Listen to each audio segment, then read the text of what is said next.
Good evening and welcome to Eagle Eye News at 6. Eagle Eye TV has done a great job. And welcome to Eagle Eye News at 6. We are just having a great time here in Auburn, Alabama. The party is not over yet. Eagle Eye TV, Auburn's news leader.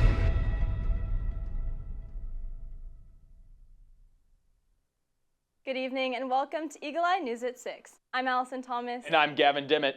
Thank you for joining us. Coming up tonight, local news from around the plains, sunny weather, and political updates as the world erupts in conflict with Eye on the Hill. We'll follow it up with national entertainment and business news from a chaotic weekend.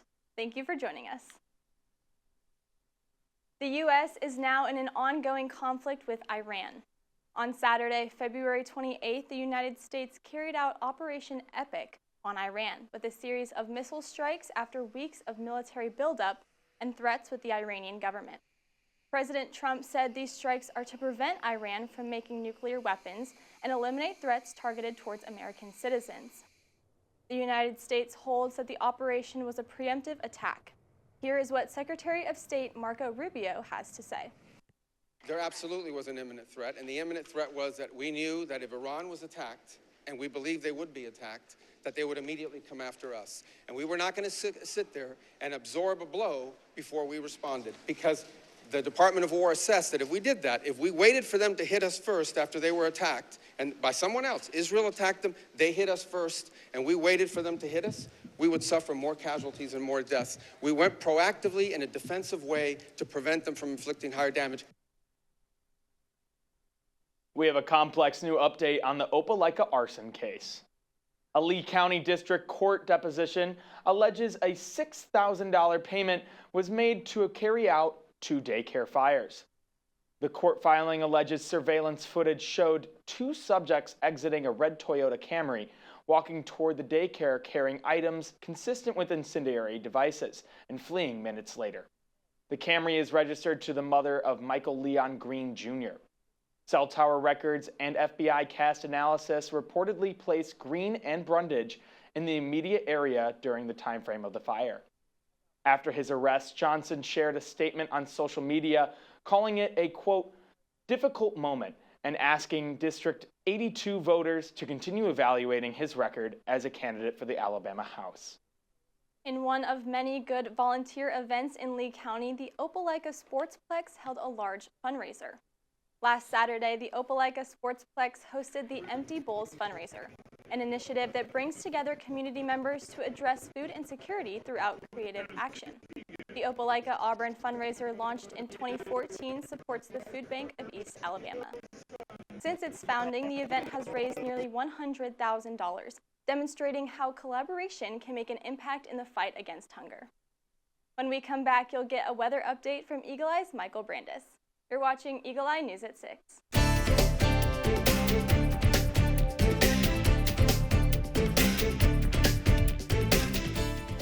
Hi, I'm Michael Brandis. Welcome to Eagle Eye News at 6.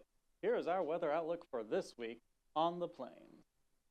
This Monday, we will begin a comfortable 75 degrees, and as the week progresses, temperatures will continue to rise to a peak of about 83 degrees. Overcast is largely predicted throughout the week, but no rain is expected up till Friday. By this weekend, temperatures will continue to be warm. However, light showers are likely, so be sure to bring yourself a raincoat. When we come back, our very own Jalen Walker will have your political report for this evening. So don't go anywhere. War Eagle.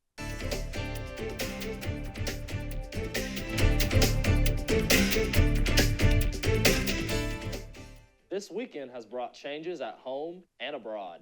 I'm Jalen Walker with Eye on the Hill to get you caught up. The world woke up to a shocking development early Saturday morning as President Trump ordered strikes into Iran in Operation Epic Fury. Coordinated with Israel, this operation killed Iran's supreme leader, Ayatollah Ali Khamenei, and has the world and the Middle East on edge. This operation led to the deaths of 6 U.S. servicemen. The strikes come as talks between the U.S. and Iran over their nuclear weapons program stalled in recent weeks, leading Trump to make a move on the country. Here's what President Trump said yesterday in remarks. For almost 50 years, these wicked extremists have been attacking the United States while chanting the slogan, death to America or death to Israel or both. They are the world's #1 state sponsor of terror. We are the world's greatest and most powerful nation, so we can do something about what they do. These intolerable threats will not continue any longer. I once again urge the Revolutionary Guard, the Iranian military, police, to lay down your arms and receive full immunity or face certain death. It will be certain death. Won't be pretty. I call upon all Iranian patriots who yearn for freedom to seize this moment, to be brave, be bold, be heroic, and take back your country. America is with you. I made a promise to you, and I fulfilled that promise. The rest will be up to you, but we'll be there to help. Thank you. God bless you to our incredible warriors, and God bless the United States of America. Thank you. The aftermath of the strike has driven backlash from Democrats and some fellow Republicans. Listen to Democratic Senator Chris Coons speak on the strike. Yes, I can understand the president taking a bold gamble, but I disagree with this gamble at this moment, because I do think, according to the Omani foreign minister, that the Iranian regime, the weakest it's been in years, was actually making real concessions. And I did support the JCPOA, the agreement negotiated under Obama that got inspectors into every aspect of Iran's nuclear enrichment program. I think it was possible to achieve, through diplomacy and intense pressure aligned with our allies, to get Iran to finally stop its support for terrorism in the region, to rein in its ballistic missile program, and to stop its nuclear enrichment program. I at least think that should have been given more of a chance before we launched a broad-spectrum war.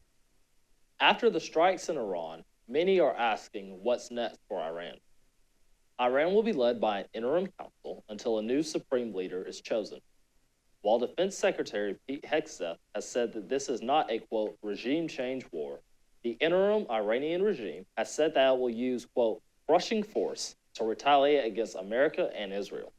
Here's what CNN Global Affairs analyst Kim Dozier had to say about the future of Iran.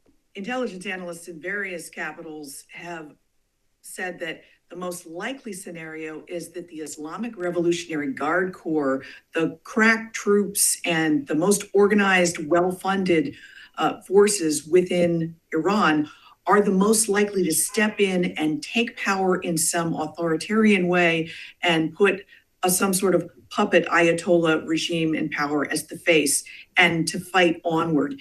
If the Iranian people do rise up, and I've spoken to Iranians here who they want this strike to lead to some sort of revolution, but whoever takes power is going to have to fight the remnants of the Islamic Revolutionary Guard Corps and any of the supporters of the previous Ayatollah. And let's remember, Ayatollah Khamenei isn't just a state figurehead, he's also a religious leader of the Shiite faith. And he might not have a whole bunch of fans in Iran right now, but if the Americans and Israelis together are blamed for killing him, that could change things. President Trump has said war with Iran should only last 4 or 5 weeks. Starting Tuesday, voters will head back to the polls in Arkansas, North Carolina, and Texas for primary elections. All eyes will be on the Lone Star State as both the GOP and Democratic primaries for U.S. Senate will be unfolding. Incumbent Senator John Cornyn is in the fight of his political career as Texas Attorney General Ken Paxton and U.S. House Representative Wesley Hunt are battling for the GOP nomination. A runoff is likely. And for the Democrats, House Representative Jasmine Crockett and Texas State House Rep James Talarico will vie for the nomination in what's expected to be a close race. Primary elections will continue throughout the summer in anticipation for the midterms in November. Looking local, changes could be coming to the way you vote in primary elections in Alabama. Gubernatorial candidate Tommy Tuberville has said that he wants the Alabama legislature to pass legislation to close Alabama's primary election. Currently, Alabamians don't have to declare a political party when you register to vote, and any Alabamians can vote in either party primary, but they cannot cross over for runoff elections. Tuberville has said many bills are in the works in the legislature to close the primaries. Any changes to the system would not affect this May's primary election. When we come back, you'll be back at the desk with the national news update. With On the Hill, I'm Jalen Walker. Eagle Eye News at 6 will be right back. Don't go in.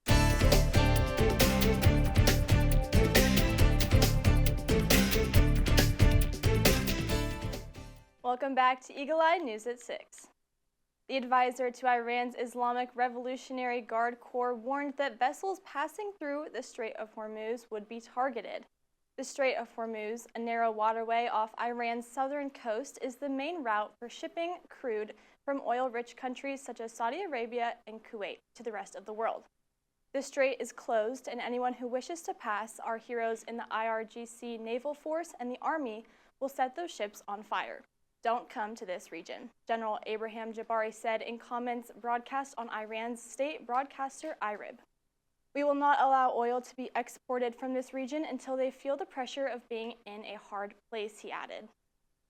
Even before the advisor's comments, traffic through the waterway had effectively stopped due to safety concerns, and after oil tankers in the region came under attack over the weekend. The GOP released the Clinton deposition on their connection to Jeffrey Epstein. House Oversight Committee Republicans have released videos of former President Bill Clinton and former Secretary of State Hillary Clinton over the Epstein files. The Clintons denied knowledge of having knowledge of Epstein's crimes and doing anything wrong. Although neither of the Clintons were accused of wrongdoings, Epstein records have shown Bill Clinton with Jeffrey Epstein on multiple occasions, including with him on Epstein's plane around 16 times. The Clintons have been fighting the Republicans' subpoenas, but former President Bill Clinton overall agreed to testifying because, quote, America was built on the idea that no person is above the law, even presidents, especially presidents, end quote. The U.S. and Israel's war with Iran has entered day 3 today. Israel has vowed more strikes on Lebanon as Jerusalem trades blows with Hezbollah. The terror group said it attacked an Israeli base in response to the killing of Iran's supreme leader. The waves of violence have disrupted travel, shaken metropolitan areas, and resulted in the deaths of civilians and U.S. service members. Leigh Waldman reports from Washington, D.C. In a rare briefing from the Pentagon Monday morning, U.S. Defense Secretary Pete Hegseth. This is not a so-called regime change war, but the regime sure did change, and the world is better off for it. In his first remarks since the U.S. and Israel launched Operation Epic Fury, a massive and coordinated missile attack on Iran. Secretary Hegseth claiming Iran has carried out attacks for decades in a one-sided war against America. We didn't start this war, but under President Trump, we are finishing it. Iran's national security chief posting on X that, quote, Iran did not start this war, and warning the country, quote, unlike the United States, has prepared itself for a long war. A war that has already seen several hundred people killed in Iran, according to the Red Crescent Society. 3 U.S. fighter jets were shot down by Kuwait in an apparent friendly fire incident, the U.S. says, and 4 U.S. troops based in Kuwait killed in Iran's response. Sadly, there will likely be more.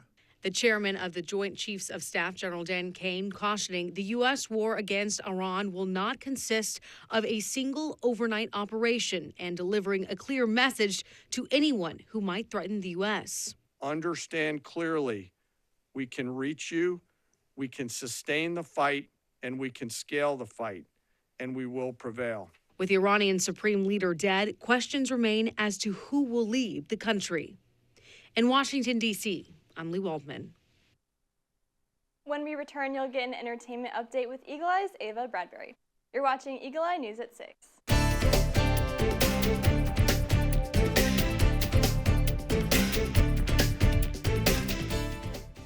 Welcome back to Eagle Eye News at 6. I'm Ava Bradbury, here to update you on the top entertainment stories of the week.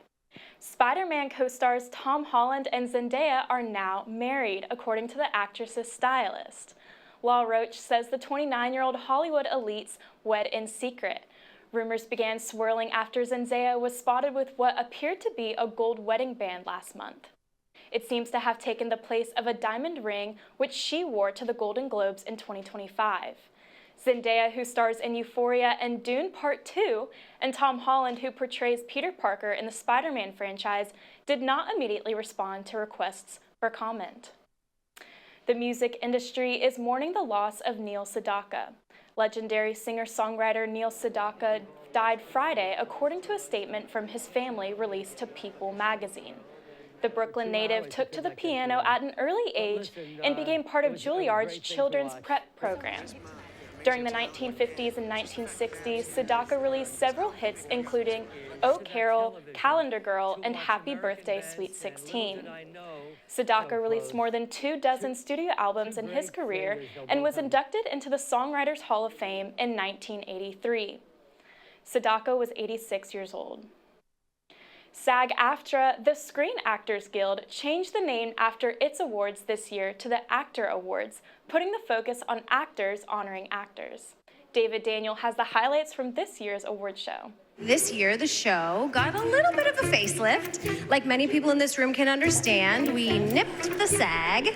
SAG-AFTRA's annual awards had a new name, but a familiar host in Kristen Bell and familiar gratitude for winners honored by their peers.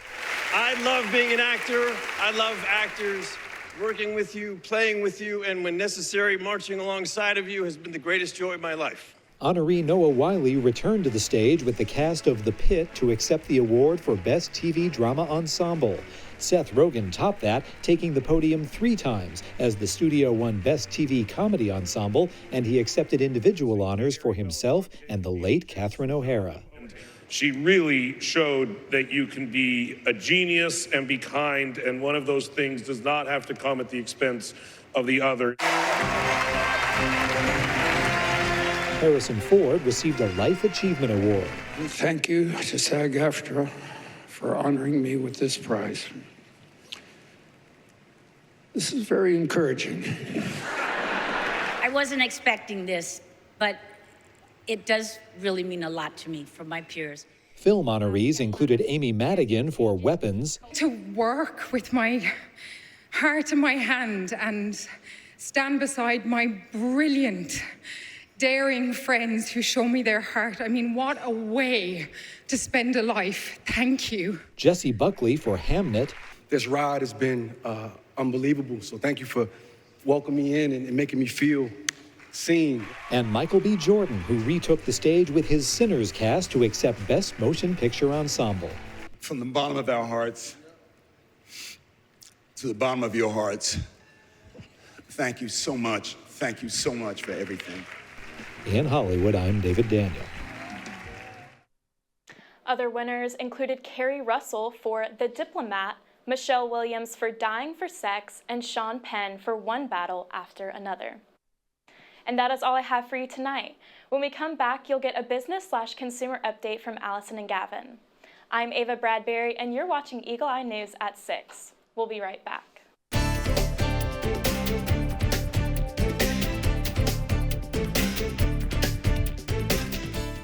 To Eagle Eye News at 6, I'm Gavin Dimmitt. The U.S. and Israeli strikes on Iran are expected to have an impact on oil prices. And oil futures surged in the first trade since the attacks began over the weekend. U.S. crude rose about $8 a barrel, or 12%, to around $75 a barrel. Brent crude, the international benchmark, jumped more than 12% to about $82 a barrel. And stock futures fell sharply, with the Dow, S&P 500, and the Nasdaq down about 1%. Analysts say gas prices could rise more than 25 cents a gallon because of the Mideast conflict. As of today, U.S. average retail gasoline prices have topped $3 per gallon as Tehran's retaliation has hit production facilities in neighboring countries and ships in the Strait of Hormuz. That's according to an OPIS live database. Brent crude oil has risen more than 5% to nearly $77 a barrel. With a more domestic perspective, Elon Musk is back in court, this time over his tumultuous takeover of Twitter, now X. The trial kicked off Monday in a San Francisco federal court.